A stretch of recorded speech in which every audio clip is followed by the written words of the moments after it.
नमस्कार दोस्तों। एक गांव में एक मूर्तिकार रहा करता था। वह काफ़ी खूबसूरत मूर्तियां बनाया करता था और इस काम के करने से उसे बहुत अच्छी कमाई भी हो जाया करती थी।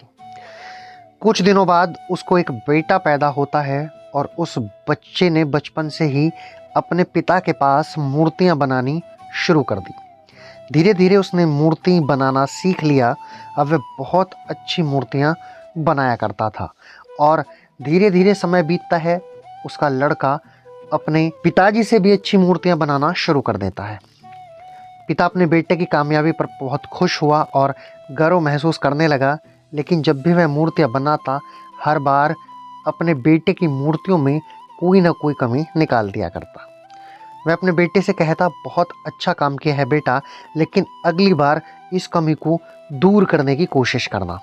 बेटा भी कोई शिकायत नहीं करता किसी भी प्रकार की। वह अपने पिता की सलाह पर अमल करते हुए अपनी मूर्तियों को और बेहतर बनाता जाता।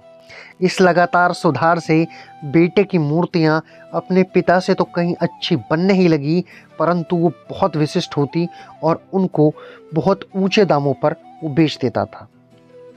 जबकि उसके पिता की जो मूर्तियां थी वो पहले वाली कीमत पर ही बिकती रहती, परंतु बेटे की जो मूर्तियां थी वो बहुत ऊंचे दामों पर बिकने लगी। पिता अभी भी बेटे की मूर्तियों में कमी निकाल ही देता था, लेकिन बेटे को अब यह अच्छा नहीं लगता था कि कोई उसकी मूर्तियों में किसी प्रकार की कमी निकाले, और वह बिना मन के कमियों को स्वीकार करता था, लेकिन फिर भी अपनी मूर्तियों में सुधार कर देता था। एक दिन ऐसा भी आया कि जो बेटे के सब्र ने जवाब दे दिया। पिता इस बार जब कमियां निकाल रहा था तो बेटा बोला, आप तो ऐसे कहते हैं कि जैसे आप बहुत बड़े मूर्तिकार हो। अगर आपको इतनी ही समझ होती तो आपकी मूर्तियां इतने कम दाम में नहीं बिकती। मुझे नहीं लगता कि अब आपकी सलाह की मुझे कोई ज़रूरत है। मेरी मूर्तियां बिल्कुल ठीक हैं और अच्छी बिक रही हैं। पिता ने जब बेटे की यह बात सुनी तो उसने अपने बेटे को सलाह देना और उसकी मूर्तियों में कमी निकालना बिल्कुल बंद कर दिया।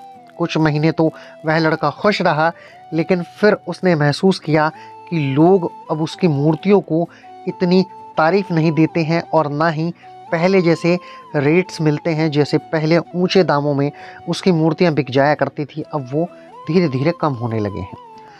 शुरू में तो बेटा कुछ समझ नहीं आया, वो कुछ समझ ही नहीं पाया, लेकिन फिर वह अपने पिताजी के पास गया और उनसे इस समस्या के बारे में सारी बात बताई।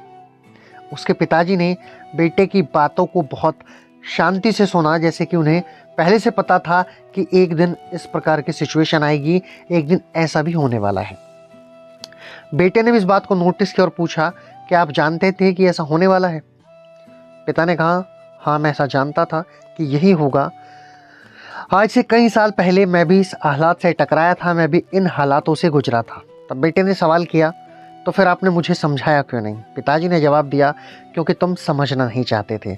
मैं जानता हूँ कि तुम्हारे जितनी अच्छी मूर्तियाँ मैं नहीं बनाता हूँ। यह भी हो सकता है कि मूर्तियों के बारे में मेरी सलाह गलत हो।